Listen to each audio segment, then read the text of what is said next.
Jai Hind to all. My name is Dhanshri Parihar, Assistant Professor, Department of Computer Science and Engineering, Ajay Kumar Garg Engineering College. And today, my topic is from the subject Object-Oriented Programming in Java, and topic is file handlings in Java. So let's see the contents.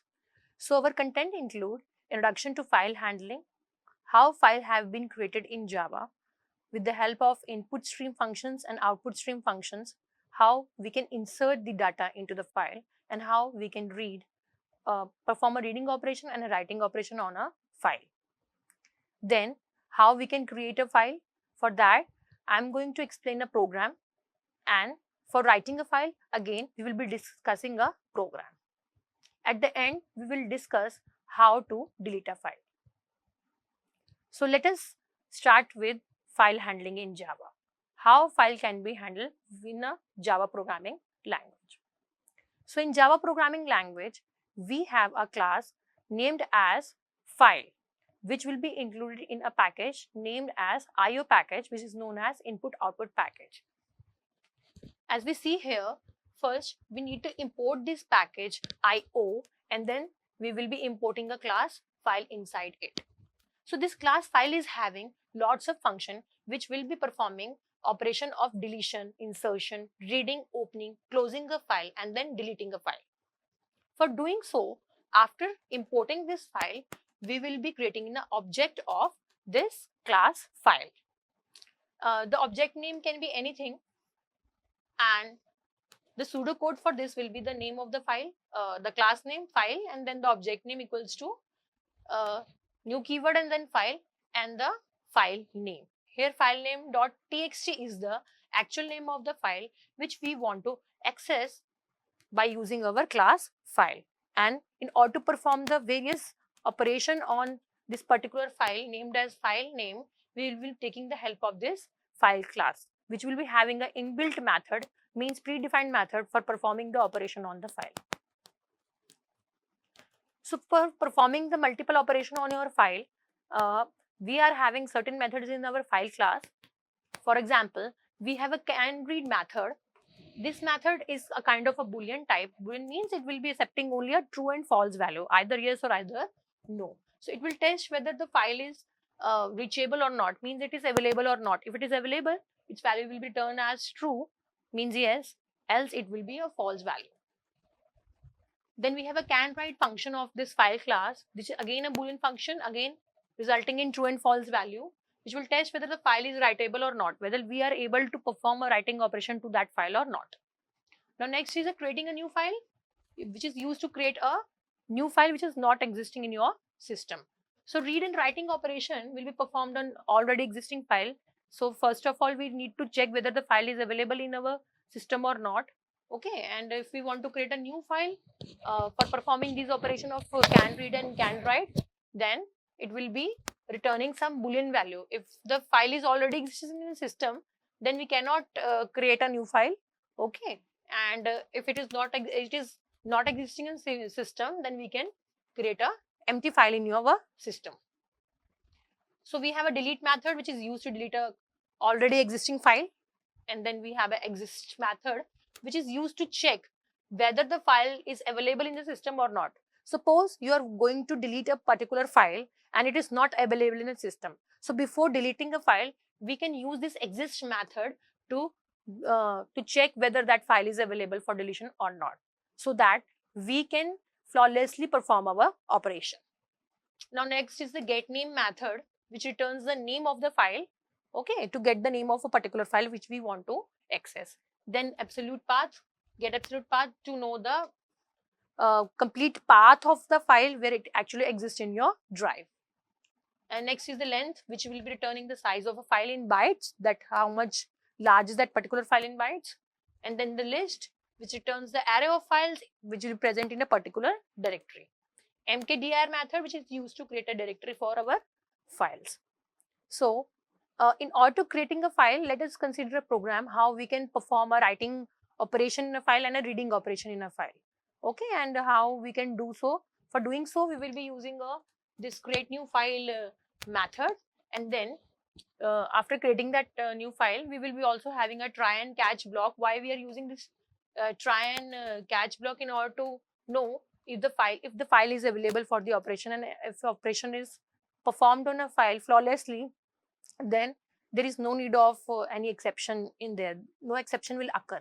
If there will be any exception, means if we are not able to perform some operation on that particular file, so we will be need to put that file in a try and catch block, in a try block for monitoring a particular exception if it is not accessible to us, and a catch block to handle that exception during the during performing some operation on the file. So in order to implement this file system in Java, we are having two kind of streams. One is the byte stream and one is the character stream technology. Byte stream is a kind of, we can say, class where we can read the bytes, means we have 8 bits of data. Whenever we want to read some data into a file or write a data into a file or reading a data from a file, that data in a single point read to be equals to 8 bits in the case of byte stream. So this is not an advanced class to support multiple reading option. We can say in a single word, when we read a particular value, only 8 bit at a time can be read or write it into your file. So advanced stream is your character stream, where we will be reading a 16 bit of data from a file and writing a 16 bit of data into a file. So that is the difference between a byte stream and a character stream reading and writing operation. So let us have a look how we can perform a reading writing operation, how we can create a file by using a byte stream class and a file class. So in order to write a data or particular byte stream into our file, we have input stream class, which is a kind of an abstract class which object cannot be created. So we need to extend this abstract class by using our own class, and then we are able to make some operation on our file. So these are certain inbuilt function of this input stream class. First is buffer input stream. This is a class which provides a method to read a byte from the buffer. So it is a class, not a method. We have a byte array input stream class which provides methods to read bytes from the byte array class. And then data input stream, this class provides method to read Java primitive data types, and file input stream to write class that provide the various methods to read the bytes from a file. And filter input stream, the class which contain method to read bytes from our input stream and which can be used for a primary source of data, which can be used for creating this data. Object input stream, this class provides methods to read certain objects. Okay, then piped input stream, this class provides the method to read from the pipe output stream to which the pipe input stream must be connected. Sequence input stream, this class provides method to connect multiple input stream and read data from them. So these are certain predefined classes for performing a byte stream reading and writing operations. And these are certain methods that belongs to these classes. The input stream class contain various methods, like first is our read method, which will be of type integer, and this method returns the integer value and represents the next available byte or the input. And then we have a int read byte buffer method. This method is used to read specific buffer length of bytes, okay, from the input and return the total number of bytes successfully after reading operation.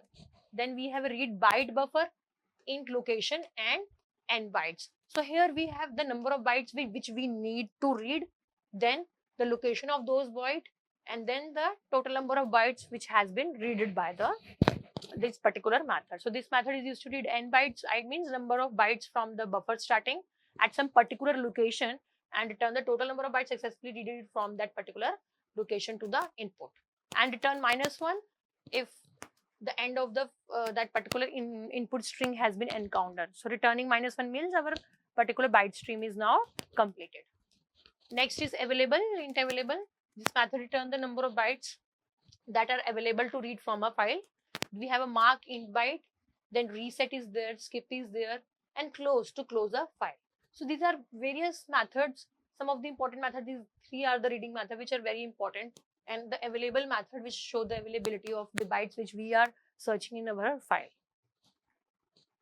Similarly, we have like an input stream, we have an output stream class also, which is performing the some we can say 8 byte of stream to be written to our file. Again, it can be performed with the help of outstream class, which is again an abstract class and need to be implemented by our own class, means to be extended by our own class, and cannot be instantaneous, means its object cannot be created. And these are certain, we can say again, the classes which belong to our output stream, like we have discussed in our input stream class. And the output stream class is also having certain method, like we have a methods in our input stream class. So we are having reading methods, and here we are having the writing methods, like write int I, write byte buffer, then write byte buffer at particular location, and the n number of bits, similar as that of the reading operation. But instead of read, we are writing those bytes into our file. Here in this particular function, we will be obtaining some buffer values, means the starting value of the buffer from where we have to perform the writing operation, and then that location, and then the number of bytes we need to write into a file. And again, this will also return -1 when we completely write our string into the file. And close function to close our files.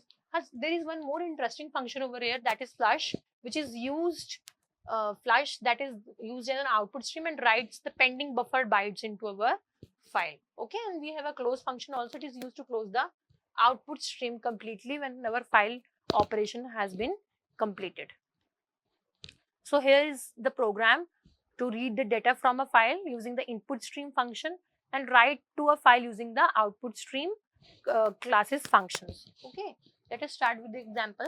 So in a first line, we will be importing our input output file, means the file class which will be holding all the reading and writing function, and then we have a file input stream for obtaining that input stream functions, input stream function like read function, okay, reading byte function, and output stream for having those writing operation functions, write function with different parameters.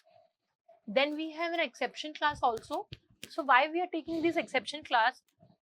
Because while performing some reading or writing operation to a file, we are not supposed, we will not get the file in the system. What will happen then? Our program will give error. So during that thing, our program will not halt. What we will do, we will put that operation in a try block, and then we have a catch block. If such kind of exception will occur where we will not able to find a file at which we want to perform some reading or writing operation, during that we will have to give a clear message to the user that there will be some exception and we are not able to find this file in the system, and our program will not halt it properly, means it is not in a halted state, but it will give an indication to the user also. That's why we are taking this exception class also for facing such kind of a problem in our this particular program. So here we are creating our own class which is named as IO streams class, and we have a main method over here, public static void main, and we are throwing an exception also in this main method, which is an input output exception, means we are not able to find that particular file in our system, so we are throwing our own exception which is named as an IO exception. Now for creating the input stream file, we will have first written this file class, which is a predefined class we have already taken over here, and then the object name, which is file in this case, equals to new file, and this is completely the path of a file wherever file exists. Like in this program, our file is named as myfile.txt. It is a kind of a notepad file, okay, and it will be existing in our D drive. So we are giving the complete path and indicating to the object that this is that file where we need to perform some operation with the help of this object file. And here we are having the input stream class. For input stream class, we are creating this FIS object, means file input stream. That is an abbreviation I have taken as an object. You can take any name as an object name. So again, the file name and this file object is holding actually the real file name, its complete path where we're going to perform an operation. Okay, input stream operation. So this file is having this complete information about this file, myfile.txt, which is a notepad file existing in D drive.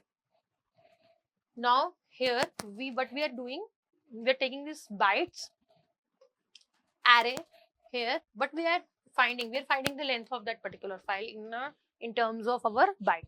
And what this line actually means, we are typecasting it. We are converting the integer into converting that integer into byte format, so that we will come to know how much, what is the size of our file which we are going to read or write, and on which we are performing our operation. So file dot length means finding the size of that particular file in terms of bytes and converting the integer value into a byte value. So we are typecasting in this step. And then reading the data from the file. For reading operation, what we will be doing, we are using the read function, which we have already discussed in the previous slides. So before read, we will be writing the object name FIS, which is a file input stream object that will be holding this file as a parameter. This file is actually the path of the file, the location of that file which we are going to read, that is my file.txt in this case. So what we want to read, some bytes we want to read from that file. Okay, so that we have mentioned over here. What we want to read, we want to read some byte of data from that particular file, which will be residing in our D drive and named as myfile.txt. Okay, similarly, we want to write to that particular file. What we have to do, we have a file out name of object. Here we have taken this FIS object, and for performing the reading operation, out operation, why I have taken this again? Because I'm taking another file for performing a writing operation. You can take the same file also, like myfile.txt, for performing the write operation. But in this program, I have taken another file which is named as copy of myfile.txt. In this file, I am going to copy the content of myfile.txt. Means this notepad file content is being copied into another file named as copy of myfile.txt. Both are notepad files. Okay, so content will be copied. That concept has been taken over here. And for performing the writing operation, as we have performed the reading operation previously, again we are taking a file output stream. Here we have taken file input stream for reading the value, and for using this writing method, we have to take file output stream class, and then object name of our own choice equals to new, which is output stream. In this case, new equals to file output stream. And what is this out? Out is the name of the object which will be actually holding the location of the file in which I am going to perform our writing operation.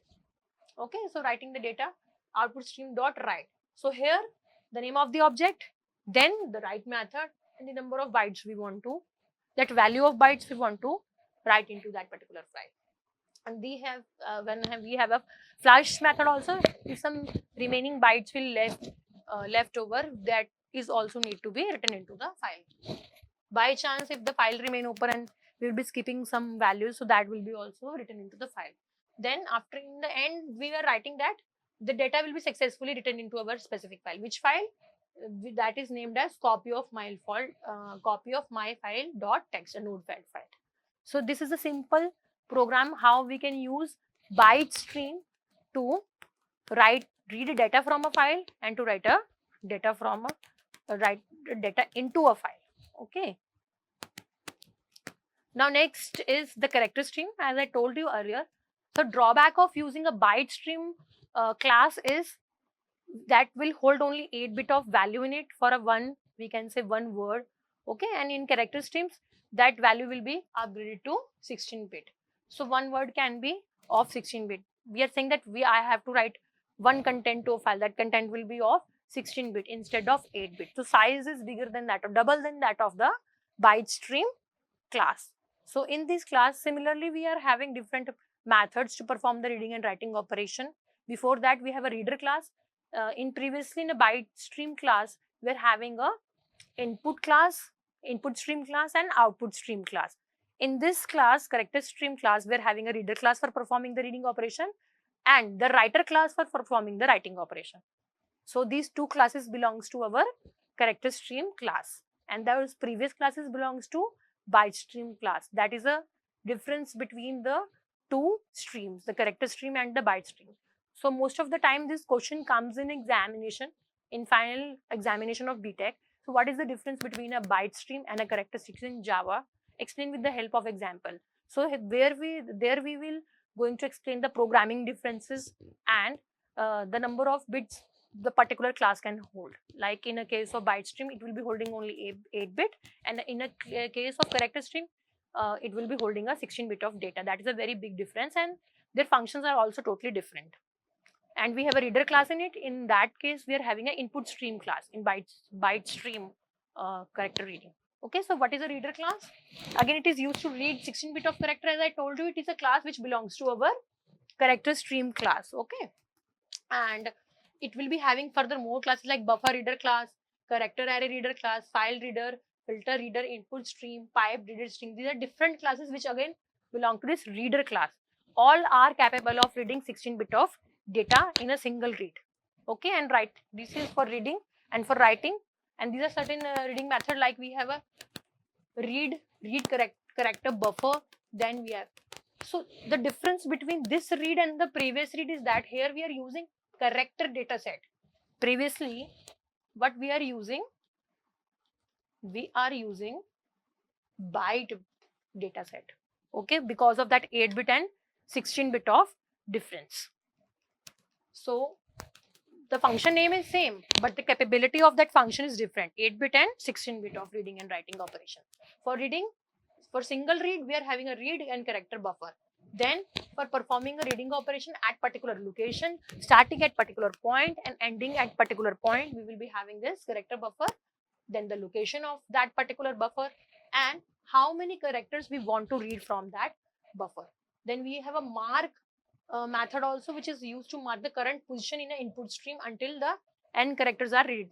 For particular location we want to read, we will mark that location. For marking that, we will use a mark function. That is a different function from the previous byte stream function. Then we have a reset function, which is used to reset the input pointer to the previous set mark. From where we have previously started our reading, we will reset our location to that particular. We have a skip, boolean ready, close function, different kind of functions. So we can use them in program to know the better functioning of these all programs. Sorry, these methods. We have a writer class. In writer class, again, we have a buffer writer, file writer, character writer, output stream, pipe, already discussed. But the difference again these are 16 bit of we can say classes which can capable of writing a 16 bit of data. Again, we have a write operation, but here this write is totally different, because previously this write is performing a writing of 8 bit data into a data set, file, and here it is capable of writing 16 bit of data into your file in a single write operation. Okay, again the character buffer, starting from particular location, number of character we want to write, from where location it will be starting, and which is the buffer value from where we have to perform the writing operation, closing to close that particular file after performing a write operation, and then a flush operation which is used in the output stream and waiting the buffer characters to be writing into your this particular file. So let us take a programming example for the character stream also, as we have previously taken for a byte stream. Again, we have a file reader, a file over here, buffer reader file over here, and input output exception classes over here for throwing an exception if the file is not available in the system, or because of some reason we are not able to perform reading or writing operation. So we need this exception file also, buffer reader and file reader classes, which are the part of our input output package. We can also write it as like import java.io.star for a comma star. It means that all these classes, file reader, buffer reader, and IO exception classes are the part of this IO. So all the file which belong to input output package will automatically be imported in this particular program. We can write it also, so we can skip all these 3 lines and we can convert it into a single line also. So we have created a read text file, and then we have a main method. After this main method, we have created a object name as file, not object, sorry, it's a variable of type string which will be holding the path of the text file which we need to be accessed. Okay, it will be holding in this file path variable, and then we have a try block. So in this try block, we are checking the availability of this particular file. which is named as example.txt, which is holded in this variable file path in D drive. So when we are passing this value using this particular new operator, the try block will monitor.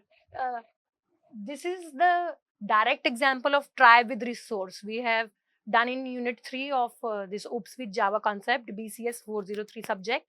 So this is a different try. It's not a normal try block. It is a try with resource block, which is actually used to know the availability, to monitor the availability of the resources in our Java programming. So how it is different from the normal try block? In this try block, we will be passing the resource values as a parameter to try block. Previously, we are not passing any parameters to normal try block in the concept of exception handling, but we are writing just try and then putting the code inside the try and monitoring it, and that's it. But this is a try with resource block. So what we are doing, we are putting that complete resource and we are confirming the availability. If it is available, that file is available in that particular path, in that particular drive, it will be run.